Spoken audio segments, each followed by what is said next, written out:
Selamat pagi kawan-kawan komunitas psikologi yang kita cintai bersama-sama. Ketemu lagi bersama saya Dr. Sony Suarso. Kebetulan saat ini menjabat sebagai Dekan Fakultas Psikologi Universitas Pancasila. Hari ini Jumat 22 Juli 2022 kita ketemu lagi bersama salah seorang psikolog yang sudah malang melintang di dunia pemerintahan maupun di dunia praktisi. Seorang sahabat saya, yaitu Kang Apin Alpian. Halo Kang Apin, apa kabar? Baik Mas, selamat Sehat pagi. Ya? Selamat pagi, selalu. Alhamdulillah sehat semua ya. Udah lama gak ke ruangan ini. Iya, udah ada perubahan-perubahan dikit nih ya. Mantap. Kita ada tambah-tambah dikit-dikit. keren. Terima kasih. Baik, Kang Apin, baru-baru kita ngobrol santai saja. Ya.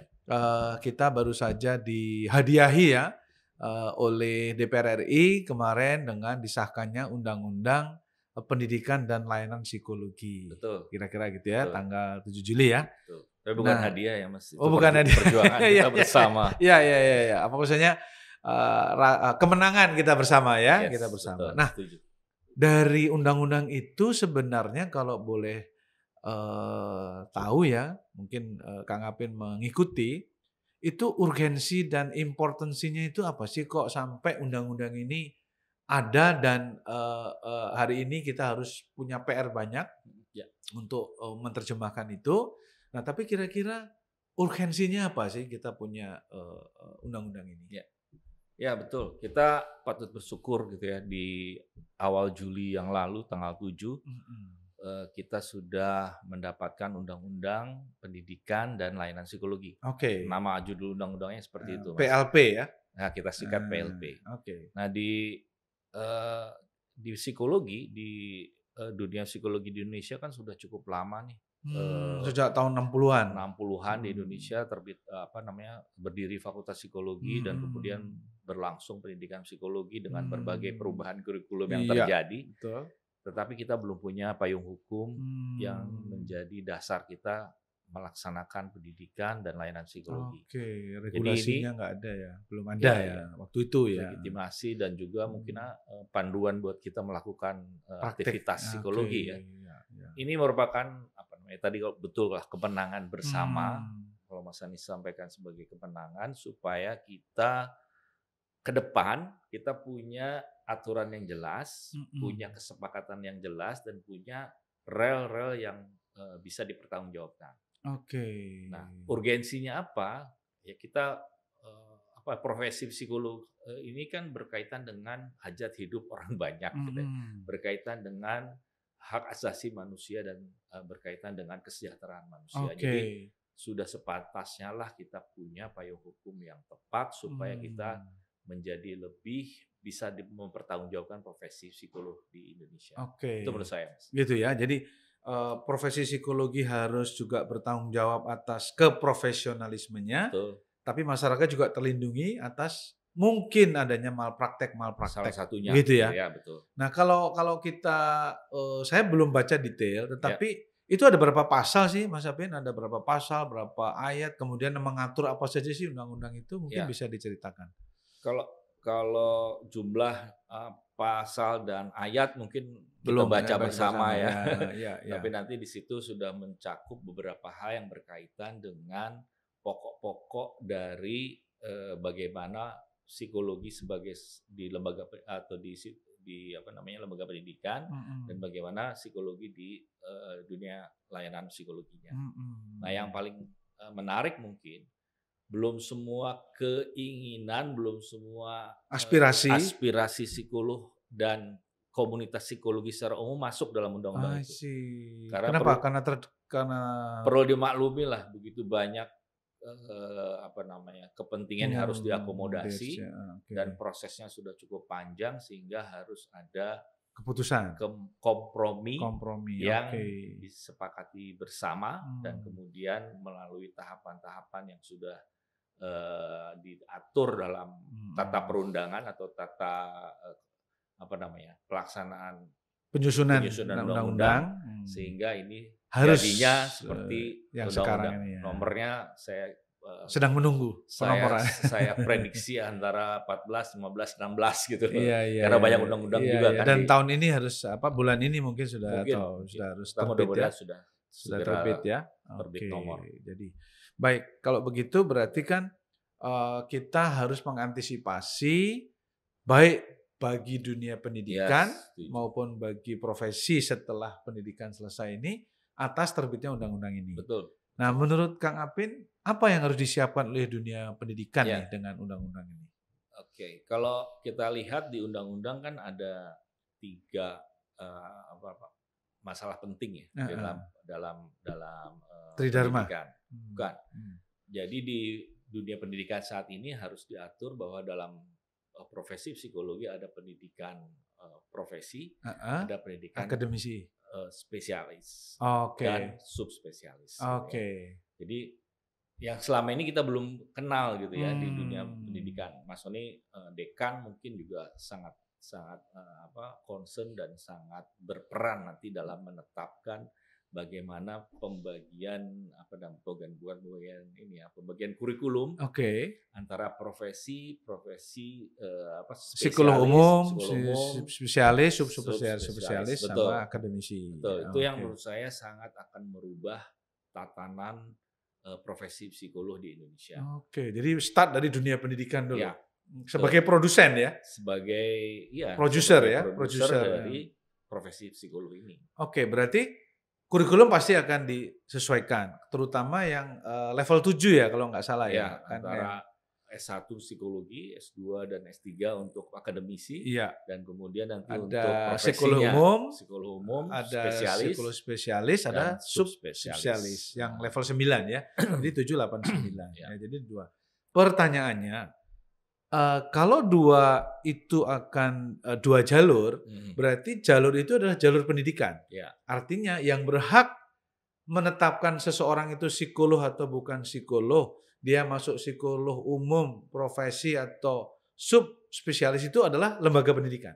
Benarkah demikian? Betul. Kalau menurut saya bacaan dari undang-undang ya, dari bacaan undang-undang dan pengalaman-pengalaman kita dalam menghasilkan profesi-profesi di Indonesia, dokter, notaris dan sebagainya, yang memberikan seseorang label, sebutan profesi tertentu, psikolog itu pasti adalah pendidikan tinggi. Makanya pendidikan sebagai sumber dari profesi ini harus betul-betul bisa menetapkan standar kompetensi untuk psikolog yang akan dihasilkan berpraktek nantinya di masyarakat. Oke. Itu yang krusial menurut itu saya. Itu tantangan di situ ya. Tantangan bagi dunia pendidikan ya, bagi di bidang pendidikan. Jadi harus update dong antara kebutuhan masyarakat dengan kebutuhan pendidikan tinggi, kurikulumnya harus mengakomodir dua-duanya itu ya. Betul. Kalau saya kan pengalamannya di praktisi ya Mas, pendidikan sedikit-sedikit aja kita melihatnya. Nah, kebutuhan yang ada di dunia praktisi atau kebutuhan di lapangan kerja ataupun di hal-hal yang berkaitan dengan riset itu betul-betul harus bisa dihasilkan dari pendidikan tinggi yang kredibel ya, profesi psikolog itu. Oke. Nah, setelah dia keluar dari pendidikan, kemudian disebut profesi psikolog umum atau psikolog klinis atau psikolog PIO atau psikolog pendidikan di level 8 ya, kemudian nanti dia 9 super spesialis lagi, lebih subspesialis lagi, berarti itu ranahnya dunia pendidikan tinggi. Nah, setelah dia keluar itu ditampung oleh organisasi profesi. Betul. Gitu ya. Nah, bedanya apa nih ranah 2 yang berbeda ini? Kan kalau saya psikolog misalnya lulusan perguruan tinggi A. Terus kemudian apakah saya wajib untuk mendapatkan sertifikasi profesi lagi dari organisasi profesi yang setelah saya lulus? Ini urgensinya di mana? Apa nyambungnya gimana nih Mas? Gua kan udah psikolog dari perguruan tinggi yang ternama misalnya. Kenapa sih mesti gue disertifikasi lagi nih? Ini apa? Backgroundnya apa nih? Logikanya gimana nih? Ya, itu banyak pertanyaan seperti itu. Gitu ya. Saya mewakili berarti ya. Betul. Apalagi saya terlibat aktif juga di lembaga sertifikasi psikologi kan. Sehingga saya sudah punya sertifikat sebutan psikolog dari perguruan tinggi dan dari organisasi profesi yang lama lah ya, yang kita sebut HIMSI, dan kemudian membuat peraturan yang seperti itu atau proses yang seperti itu. Nah, bagaimana dengan dunia kerja atau dunia kita praktisi sebut praktisi yang ada di Indonesia gitu. Itu ada aturannya sendiri gitu, atau ada ketentuan peraturan Oke. perundangan yang juga memberlakukan bahwa seseorang Mhm. bekerja dalam satu ruang lingkup tertentu harus memiliki sertifikat kompetensi kerja gitu ya. Oke. Nah, kita harus kaitkan nih antara sertifikat profesi hasil pendidikan dengan Heeh. sertifikat kompetensi tuntutan kerja atau Oke. sertifikasi kompetensi Domainnya kerja. beda ini ya, domainnya Domainnya menurut saya dua hal yang berbeda. berbeda. Nah, Oke. kita harus akomodir berdasarkan ketentuan-ketentuan yang memiliki dasar hukum yang kuat, sama-sama kuat gitu ya. Oke. Sehingga nanti pendidikan akan melahirkan atau menyebutkan sebagai psikolog. Heeh. Kemudian sudah ada standar kompetensi yang Tetapkan. ditetapkan, dipersyaratkan bahwa dia layak disebut sebagai psikolog. Oke. Tapi ketika dia masuk ke dunia kerja, Kerja. maka akan ada standar kompetensi kerja. Oke, berarti di sini ada isu gap ya antara dunia pendidikan dan dunia itu ada gap tuntutan. Harusnya kan link and match dong. Betul. Jadi Nah. kita harus mengupayakan itu sekarang. Gitu ya. Hmm. Salah satunya dunia pendidikan dan dunia kerja harus saling Bekerja sama, melengkapi, saling berkomunikasi, berkolaborasi. dan akhirnya Iya. nanti menetapkan standar yang sama. Oke. Gitu. Tentunya tidak melanggar aturan-aturan masing-masing. Masing. Meskipun ada mungkin belum sinkron, berarti harus ada sinkronisasi ya. Dan kita harus minta bantuan dari pihak-pihak yang memiliki kewenangan untuk sinkronisasi itu. Di satu sisi undang-undang pendidikan, satu sisi undang-undang tenaga ketenaga kerjaan. Itu yang harus kita harmonisasi dan sinkronisasi. Iya. Nah, kita di profesi psikolog juga harus seperti itu. Iya. Nanti di dunia pendidikan menghasilkan sertifikat kompetensi psikolog, kalau tidak salah dalam undang-undang disebut seperti itu, sertifikat kompetensi juga. Dunia pendidikan nanti ketika dia sudah masuk kerja dan kemudian bekerja, tentu harus ada upaya untuk memenuhi ketentuan-ketentuan yang berlaku di dunia kerja. Salah satunya adalah sertifikat kompetensi kerja, yaitu sertifikat kompetensi profesi. Kalau di pendidikan sertifikat kompetensi psikolog, tapi belum siap kerja gitu maksudnya? Harusnya sih sudah kan, gitu ya? masuk dunia kerja. Lah iya kan. Tapi gitu. ketika dia Masuk bekerja, kerja, lain lagi. ada tuntutan lain yang harus dikembangkan. Yang tidak bisa diisi oleh pendidikan tinggi. Yang sudah diterima di pendidikan dan terus harus di-upgrade. Oke, baik. Di sini butuh kearifan ya, Mas Apin ya, bahwa kita juga jangan merasa dari dunia pendidikan tinggi sekali once kita produksi itu selamanya dia pasti update gitu, kira-kira gitu ya. Dan ingat dunia pendidikan maupun dunia itu terus berkembang dan bertumbuh meningkat ya. Terus. Oke. Nah, sehingga ini perlu di-upgrade. Yes. Nah, karena nggak sempat mungkin ya, karena profesi-profesi di setelah keluar dari perguruan tinggi kan dia tidak lagi menjadi kewenangan pendidikan tinggi. Ya. Yang saya punya alumni kan gitu kan, saya nggak bisa manggil, kamu sih ini kan gitu ya. Dia boleh memilih di mana-mana, apalagi sudah ada aturannya. Kira-kira gitu ya. Ini yang mesti dipahami antara dunia pendidikan yang tadi di undang-undang pendidikan, kemudian di layanan psikologi yang dihasilkan oleh profesi yang di luar pendidikan. Kira-kira gitu. Nah, kalau Mas, terobosannya mungkin harus dipahami dengan situasi peraturan yang ada di dunia pendidikan sekarang. Kalau tidak salah kan ada kampus Merdeka belajar kampus itu kan Merdeka. upaya untuk mensinkronisasi. Iya, link and match. Dulu namanya link and match ya. Sekarang adalah kemampuan untuk seorang hasil dari dunia pendidikan harus segera bisa diserap di dunia pendidikan. Sama aja ya. Dunia kerja. Di dunia kerja ya. Sama aja tuh link and match juga ya. Nah, itu bisa jadi satu landasan bagi seseorang untuk mempertemukan antara kebutuhan dunia kerja dengan dunia hasil pendidikan. dari pendidikan. Iya, benar. Karena memang dalam MBKM itu dosen harus juga bekerja di industri. Ya, di biar praktisi paham ya. Dan praktisi harus mengajar. Ada praktisi mengajar. Praktisi mengajar sehingga direkognisi antar keduanya. Berarti ini udah benar ya berarti. Ya. Nah, terkait dengan dalam kongres atau kolokium AP2TPI yang lalu itu Prof Nizam itu memaparkan ada pendidikan tinggi tugasnya ada dua, yaitu untuk menghasilkan akademisi dan profesi yang tadi udah kita singgung. Jadi S1, S2, S3 itu akademisi. Lalu profesi psikolog umum, psikolog spesialis dan subspesialis ya 789. Nah, apakah ini jalur yang berbeda pada saat di masyarakat? Misalnya saya sebagai seorang akademisi kan saya juga psikolog. Ya. Saya praktek juga. Betul. Jadi muaranya itu nggak kayak rel kereta api kan, yang terus berbeda, nggak pernah ketemu, tapi kan harus ketemu. Yes. Itu satu poin. Poin kedua, seorang profesi psikolog, dia kan juga mau ngambil magister, berarti kan zigzag, ya kan? Setelah magister, gue pengen ngambil super spesialis, dia ke-9 kan gitu. Betul. Sebaliknya kan bisa, berarti kan jalur ini bukan jalur yang kaku dan mati atau apa istilahnya, udah pokoknya nggak bisa dipertemukan. Gimana itu? Komprominya gimana di lapangan itu? Ya. Di situ butuh kearifan itu ya. butuh pemahaman yang sama antara dua hal tersebut. Kearifan dan kerahmatan ya gitu ya. Arif Rahman maksudnya. Karena memang dunia pendidikan dan dunia kerja nggak bisa dipisahkan. Itu terbukti bahwa kita sangat saling tergantung. Iya, benar. Kemudian yang kedua, seorang magister atau seorang dokter dia harus punya pengalaman praktis gitu ya. Iya dong. Harus pernah merasakan bagaimana melaksanakan aktivitas yang ada di lapangan. Betul. Kalau nggak bisa ngajar. Teori aja. Nggak punya pengembangan pengetahuan dan wawasan, keterampilan. Gitu. Betul. Itu menjadi sesuatu yang sangat dibutuhkan. Ya. Menurut saya sih jangan kaku-kaku amat gitu ya. Kita harus betul-betul bisa paham mana yang menjadi masing-masing ranah baik sesuai dengan kewenangan undang-undang, kemudian praktisinya atau prakteknya di lapangan kita harus secara melihat bagaimana manfaatnya. Tadi kita lupa mengatakan bahwa yang penting kan masyarakat penggunanya terjamin aman, merasakan kepuasan dan kemanfaatan, dan juga aman, sejahtera gitu nantinya. Gitu. Jangan sampai terjadi malpraktik. Nah, justru itu kan. Nah, cuma saya dengar, walaupun saya belum lihat secara detail di undang-undang ini nggak ada sanksi terhadap praktik-praktik yang menyimpang. Gimana nih, Mas Abin? Sanksi pidana tidak ada, tapi sanksi administratif ya adanya. Oh, apa itu saja?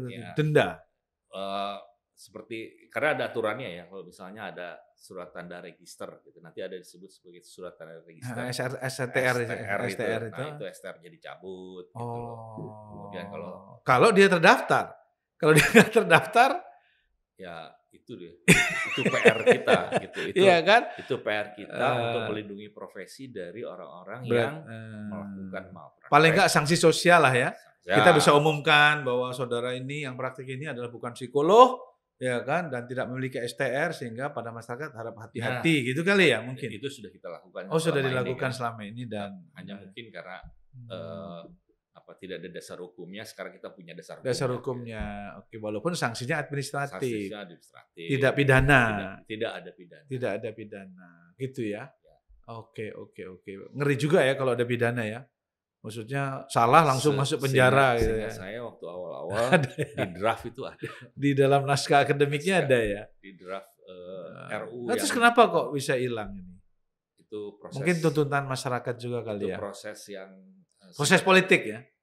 Yang sebenarnya terjadi dalam sekian tahun perjalanan undang-undang ini. Gitu ya. Ada di DPR, ada di organisasi profesi sendiri, ada di masyarakat. Itu akomodatif. Iya. Dan ujungnya di keputusan politik kan gitu. Iya kan? Karena undang-undang kan produk politik, Mas. Betul. Iya kan? Kalau kita belajar di Lemhanas itu undang-undang peraturan itu produk politik. Apa? Kompromi. Ya kan? Oh, itu kata yang tepat. Itu kompromi kan, kompromi ya. Tidak bisa memuaskan semua orang. Ya kan? Tetapi paling tidak kita sudah ada pedoman lah ya gitu. Tapi PR-nya masih ada nih, Mas. Harus ada PP, ada Permen. Ya, itu siapa nanti yang mengawal ini? Saya mau tanggung jawab. Sepengetahuan saya bahwa surpresnya surat presiden yang akan mengawal ini adalah Kementerian Pendidikan dan Kebudayaan, Ristek, sebagai leading sektor, sebagai leading government ya, mewakili presiden, pemerintah. Ya, kemudian kemarin di sidang paripurna pun Menteri Nadiem yang datang, menjadi juru bicara pemerintah. Jadi kita memprediksi dan berpretensi bahwa Kemendikbud sebagai leading sektornya yang akan menerbitkan PP dan kemudian nanti PP itu juga harus diterjemahkan dalam permen untuk permen. Nah, permennya itu yang kita masih pertanyakan. Menteri terkaitnya menteri yang mana? Tapi amanahnya dalam undang-undang itu harus ada PP, peraturan pemerintah dan permen. Nah, kita kalau tadi clear ya, PP berarti kewenangan dari Ya, leading Kemendikbudristek. Kemendikbud ya, dan beliau sudah komunikasi dengan beberapa kementerian lainnya. Ya. Tapi bagi kita nih, yang kebetulan saya APIO atau psikolog industri organisasi, nanti kira-kira kementerian teknisnya itu pasti nggak Kemendikbud dong, Mas? Ya. Sebagai akademisi ya, Ya. tapi nanti sebagai psikolog yang bekerja di swasta, saya mungkin bisa ke Kemen Industri, bisa juga ke Menaker. Ini gimana? Siapa yang mengatur ini nanti? Ya. Amanah siapa ini kira-kira? Ya.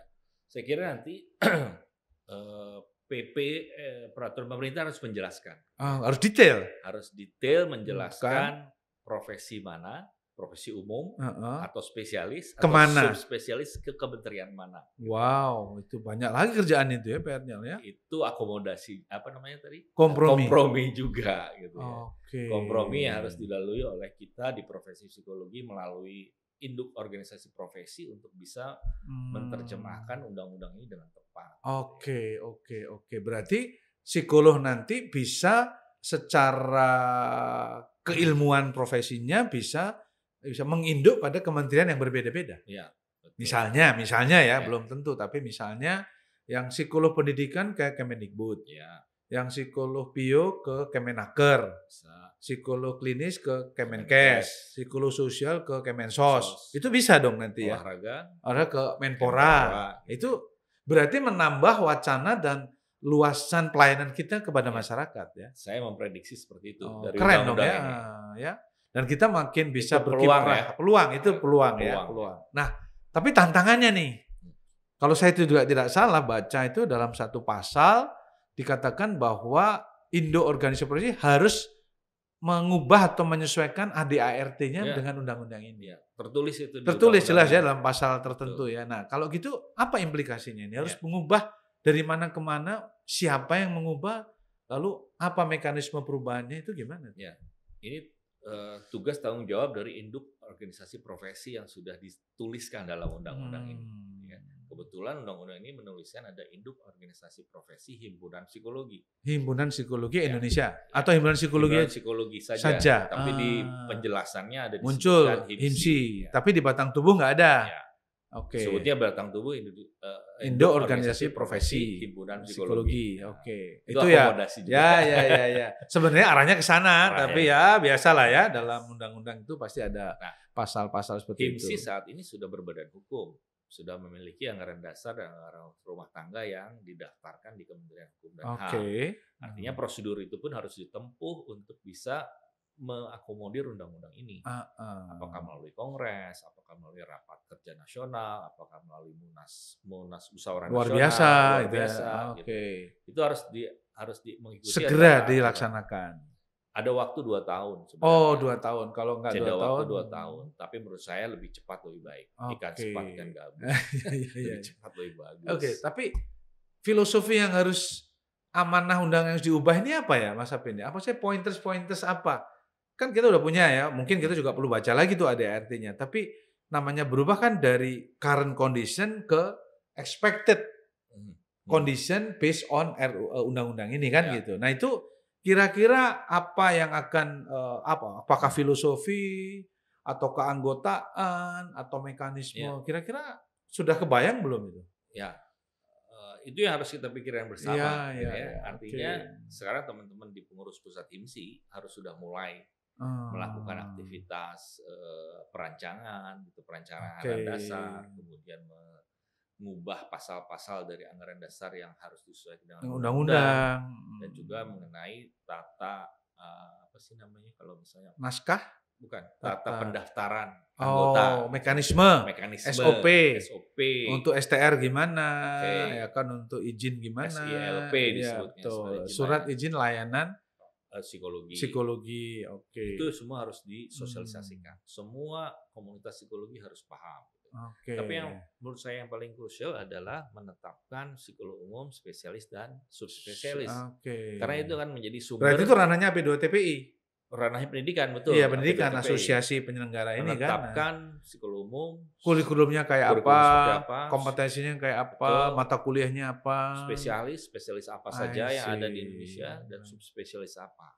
Itu menurut Itu saya PR ya, PR ya. PR berat juga. Berat banget. Dan awalnya dari situ. I see. Dan Karena itu produksi awal ya dari situ ya. Ya. Oke, nah bagaimana dengan yang existing? Kan sudah ada psikolog-psikolog senior, ada yang umurnya sudah di atas 70, 80 Betul. ya, ada yang baru lulus kemarin. Nah, ini kan juga mereka sudah berpraktek. Betul. Dan itu harus nanti kalau ditetapkan harus ikut kan aturan semua. Dia harus Tapi mendaftar juga, harus Tapi ini. menurut saya periode 2 tahun itu Transisi ya, saatnya masa transisi. saatnya untuk menyampaikan kondisi-kondisi aktual, Mm-mm. kemudian menetapkan start awalnya seperti apa, pasti ada transisi dong Oke. gitu ya.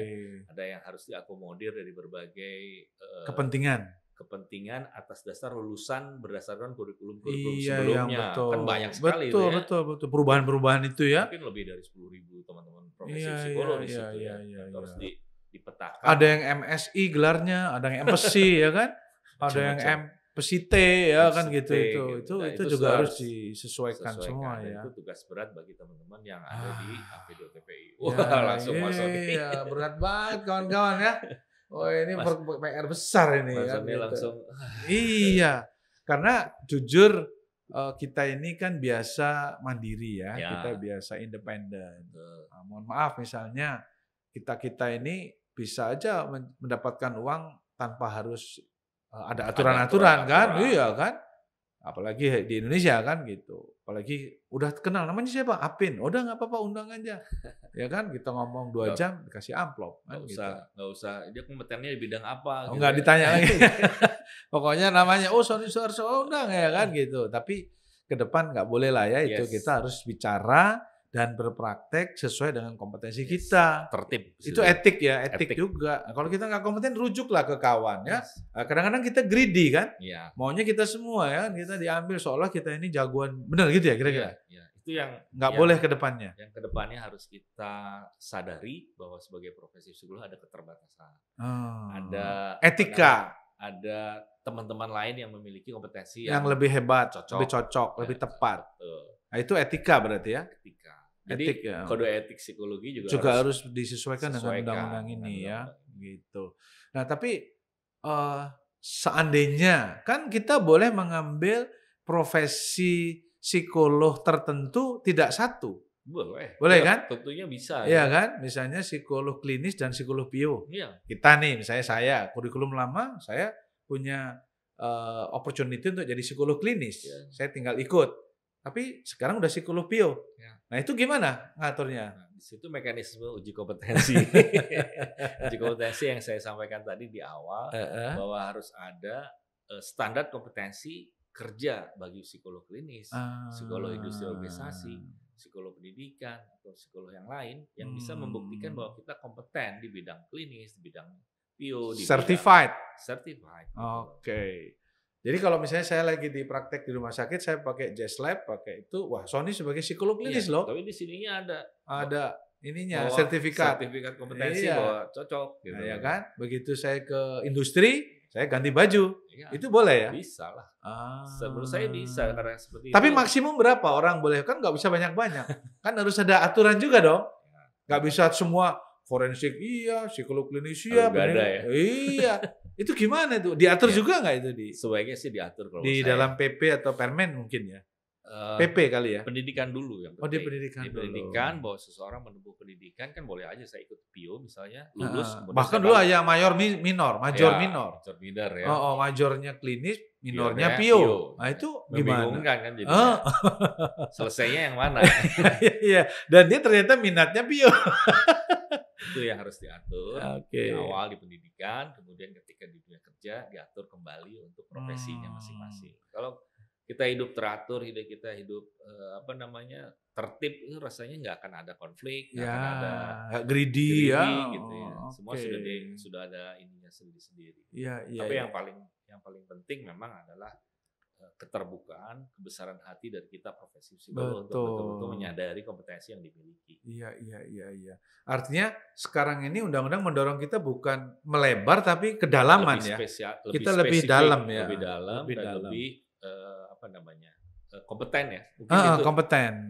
Kompeten di mana nih gitu ya? Itunya kompetensi kayaknya. Oke, jangan semuanya mau diambil ya.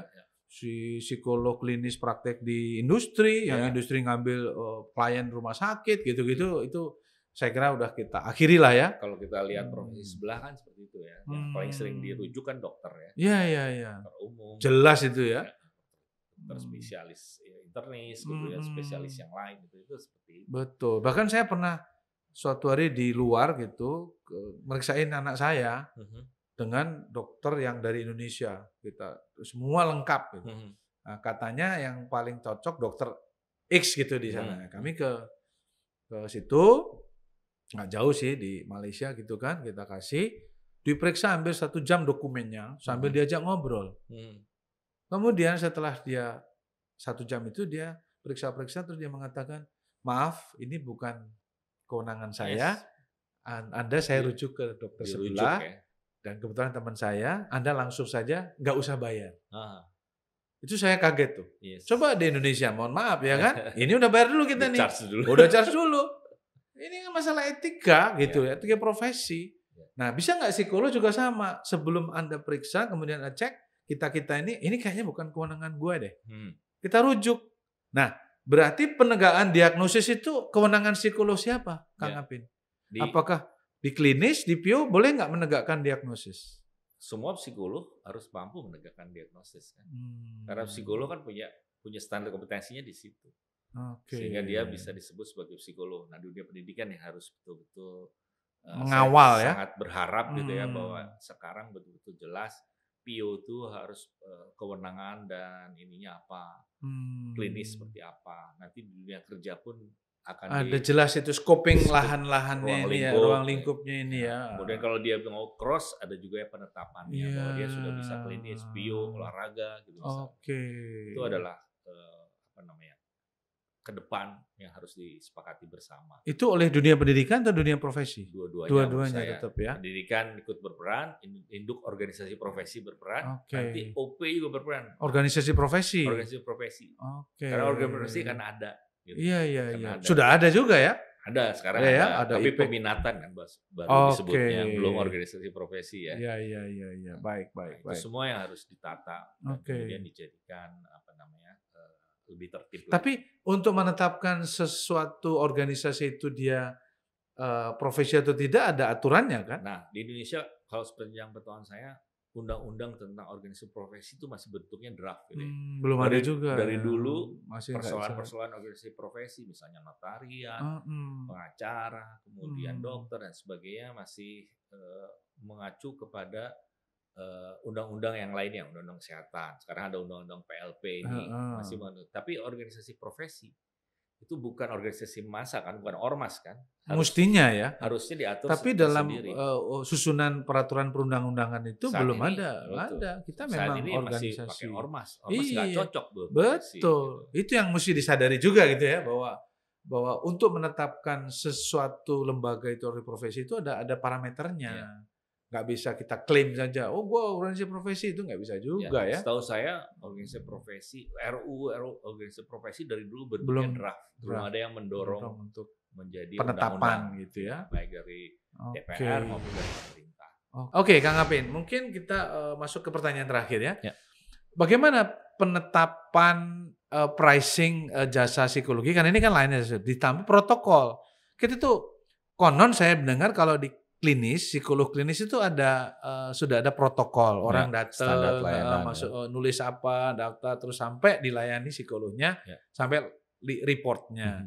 Kalau di psikolog lain kan saya terutama belum lihat. Nah itu nanti apakah ditetapkan di mana ini, di PP-nya atau di permennya? Kalau berdasarkan pengalaman dan melihat apa yang sudah terjadi di tata kelola gitu ya, bahwa yang menetapkan itu pasti atau pemerintah sebagai regulator. Good point. Jadi mungkin nanti harus ada upaya-upaya dari teman-teman organisasi profesi yang bermitra dengan masing-masing kementerian untuk mengusulkan mengenai standar layanan dan standar biaya. Betul, standar layanan, standar biaya. Dan kemudian mengusulkan kepada menteri, dan kalau bisa saja nanti keputusannya misalnya keputusan Kementerian Keuangan. Setiap tahun kan ada review terhadap biaya-biaya layanan umum. Bisa dimasukkan ke situ karena dengan adanya undang-undang PLP ini kan menjadi lebih sah lah kita untuk Oke. mengusulkan. Terus yang kedua, kita jangan lupa sudah ada organisasi tentang Perhimpunan Layanan Psikologi Indonesia, PLPSI. Oh, biru-biru itu ya? Para biru-biru berhimpun dan Hmm. kemudian tentunya punya usulan untuk bisa Mhm. menetapkan standar layanan di berbagai layanan psikologi, klinis, Mhm. industri, pendidikan gitu ya. Mhm. Dan kemudian mengusulkan kepada IOP, Induk Oke. Organisasi Profesi, Hmm. untuk disampaikan kepada pemerintah sebagai Betul. standar layanan. Menurut saya sih Oke. prosedurnya nanti akan seperti itu. Betul. Dan itu Betul. butuh Ya kesepakatan, butuh butuh kompromi, jiwa besar ya. jiwa besar. Butuh mau mendengarkan ya dari kita betul. semua untuk kepentingan bersama tentunya Betul. ya. Nah, terkait satu lagi mungkin dalam undang-undang ini juga selain tidak ada sanksi pidana dan lain-lain ya, juga saya tidak melihat adanya kalau di kedokteran itu namanya konsil kedokteran. Yes. Oke. Kalau di tenaga kesehatan itu adanya Konsil Tenaga Kesehatan Indonesia atau KNKT apa gitu ya. Nah, bagaimana kalau kita ini nantinya itu juga akhirnya memunculkan suatu tuntutan untuk adanya Konsil Psikolog Indonesia. Ya. Yang itu adalah government body ya. Ya. Government body berarti itu state agent ya. State actor, bukan swasta, bukan, tapi ini negara langsung di bawah presiden. Nah, ini gimana ini? Ada arahan gimana dalam undang-undang? Di undang-undang memang tidak dicantumkan atau tidak tercantum siapa yang akan menjadi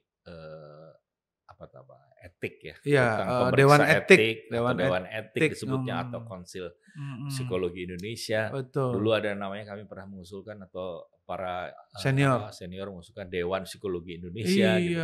Itu nggak muncul dalam undang-undang ini. Oh, sayang ya. Peluangnya menurut saya di anggaran dasar. Oh. Tapi masih kan sebatas kekuatan IOP. Hukumnya nggak ada. Itu yang jalan yang mungkin bisa jalan tengah dijembatani untuk bisa diusulkan untuk perubahan berikutnya. Untuk perubahan undang-undang berikutnya. Dengan demikian kita masih panjang perjalanan untuk mendapatkan kondisi-kondisi yang ideal untuk profesi psikologi di Indonesia.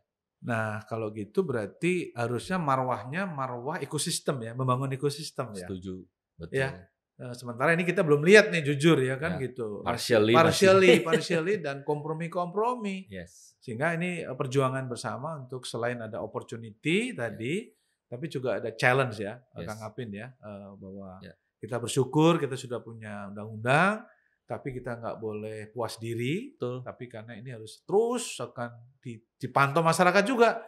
Jangan-jangan nanti ada kayak kalau ICW itu ada watch ya, jangan-jangan ada psikolog watch. Itu LSM. kepikiran oleh kita bahwa nanti kan? harus ada yang badan atau lembaga swadaya masyarakat yang bisa mengawasi praktek psikolog kan. Psikologi. Ini kan juga media ekosistem juga ya, harus diperhatikan juga. Saya dengan beberapa teman kolega memang harus ada badan di luar profesi psikologi sebagai pengawas, sebagai watchdog gitu ya, sebagai oversight committee. Oversight committee, right? Supaya kita nggak merasa benar sendiri itu gitu dia. Ya. Dan itu isinya para pengguna jasa biasanya kan. Iya, yang merasakan benar ya, gitu. Oke. Mungkin terakhir terkait dengan kewenangan menyelenggarakan tes kesehatan mental. Yes. Itu juga jadi sesuatu yang harus didiskusikan. Itu kewenangan siapa? Apakah psikolog klinis atau psikolog umum tuh boleh juga melakukan tes kesehatan mental? Kesehatan mental atau kesehatan jiwa kan sama, kita anggap sama ya. Kita anggap aja sama lah. Suatu terminologi yang sama gitu ya. Kita punya juga, jangan lupa, ada psikiatri. Apalagi psikiater. Psikiatri itu juga sudah mengatakan bahwa yang berwenang untuk melakukan tes kesehatan jiwa, tes itu adalah psikiatri. Bagaimana dengan psikolog klinis? Bagaimana dengan psikolog umum? Gitu ya. Ini butuh batasan, kewenangan, diskusi dan juga kompromi yang bisa dikatakan sebagai jalan untuk dapat menetapkan siapa yang berwenang, batasannya apa, dan sampai kalau di undang-undang ini nggak ada disebut bahwa psikolog adalah salah satu profesi yang dapat menetapkan diagnosis terhadap kesehatan jiwa gitu. Itu nggak ada ya? dari pasal beberapa ayat itu disebutkan bahwa psikologi memang membahas tentang kesehatan mental dan kesehatan jiwa. Jadi harusnya gitu ya, harusnya itu lebih diperjelas kewenangannya apa dan siapa yang bisa melakukan tes kesehatan jiwa atau kesehatan mental gitu ya. Tapi sayangnya di undang-undang ini belum clear jelas, ya. gitu. Misalnya ada saya atau teman saya mau nyalek nih Mas, ya kan? Ya. Kan butuh satu surat nih, kesehatan mental dan jiwa itu saya mesti datang ke mana nih? Ke psikolog klinis atau ke psikiater? Ya, itu harus diatur. Harus diatur ya, dan ini bisa terjadi dispute ini ya. Bisa aja overclaim kan, nggak bisa. Kami yang psikiater yang berwenang ya. Psikolog klinis nggak punya landasan misalnya, atau psikolog yang. Saya juga punya kewenangan. Siapa kamu? Kamu nggak punya landasan. Nah, ini kan penting ya. Ini penting, betul. Dan akan banyak hal-hal yang seperti itu akan terkait. Misalnya kasus yang lain, perundungan anak atau pelecehan, bullying. Siapa yang harus mendiagnosis? Apakah psikolog sekolah, apakah psikolog klinis anak, apakah BK atau yang pekerja sosial, PS, social workers. Itu juga harus ada batasan-batasannya. Wow. Psikologi PIO yang melakukan wawancara seleksi PIO atau SDM. Jadi kalau wawancara aja gue juga bisa gitu ya. Orang SDM itu tugas saya, itu kewenangan saya. Nah, ketika bikin psikogram dia kan nggak bisa. Itu batasannya. Bahwa psikolog dapat membuat psikogram, melakukan tes. Yang orang SDM enggak. Jadi clear ya. Semuanya. Jadi semuanya nyaman ya, aman ya. Dan tidak kesan berebut lahan gitu ya. Berebut lahan atau adu kompetensi. Adu gue lebih bisa, gue lebih jago gitu. Itu yang harus dijaga, diatur, dan kemudian kita pahami atau kita wawas diri terhadap kompetensi yang kita punya. Nah, tapi ujungnya jangan sampai masyarakat dirugikan. Jangan sampai user dirugikan, kan gitu Kita kan? punya cita-cita yang lebih besar, mensejahterakan masyarakat Indonesia dalam menghadapi tantangan global. Betul. Gitu kan? Menjadi tantangan psikolog. Karena peran psikologi menjadi lebih perjelas dengan undang-undang ini. Dan kita harus lebih bertanggung jawab ya. Harus bertanggung jawab. Gitu. Harus lebih rapi, harus lebih kolaboratif. Jadi bagaimana menyejahterakan masyarakat dengan psikologi dan bagaimana psikologi bisa menyejahterakan masyarakat. Kira-kira gitu ya. Oke, Kang Apin, terima kasih. Terima kasih Mas. Mudah-mudahan podcast ini bisa didengar sama teman-teman profesi. Pastinya masyarakat gitu ya, supaya teman-teman sejawat dan juga masyarakat bisa lebih terbuka dan berkontribusi untuk bisa menetapkan atau memutuskan peraturan pemerintah yang lebih komprehensif, peraturan menteri yang lebih teratur, tertata, protokol layanan ya, dan kita psikolog menjadi lebih nyaman untuk melakukan pekerjaan, masyarakat terjamin kesejahteraan dan keselamatannya. Iya. Jangan sampai penetapan label-label diagnosis juga akhirnya melabel dan mendiagnosis itu salah ya, gitu kan, bisa sampai anak cucu itu kan. Gitu ya. Oke. Kawan-kawan, komunitas psikologi, demikian ngobrol-ngobrol santai saya bersama Kang Apin Alpian. Ya, semua sudah tahu di komunitas psikologi siapa beliau. Dan saya pikir ini baru awal dari kita ngobrol-ngobrol tentang undang-undang pendidikan dan layanan psikologi. Dan akan serial terus ya sampai pada nanti pengawalan terhadap peraturan pemerintah maupun peraturan menteri. Itu ya Kang Apin ya. Tapi harapan kita bersama, psikologi harus memberdayakan masyarakat, menyejahterakan masyarakat, tapi di satu sisi psikolog juga merasa aman, nyaman dalam praktiknya karena dilindungi oleh undang-undang negara. Terima kasih, sampai jumpa. Terima kasih Kang Apin. Hatur nuhun terus datang ke dia. Kemudian mudah-mudahan sehat selalu. Sukses selalu. Salam hormat untuk kawan-kawan dan sampai ketemu di lain kesempatan. Terima kasih. Salam Pancasila, merdeka. Merdeka.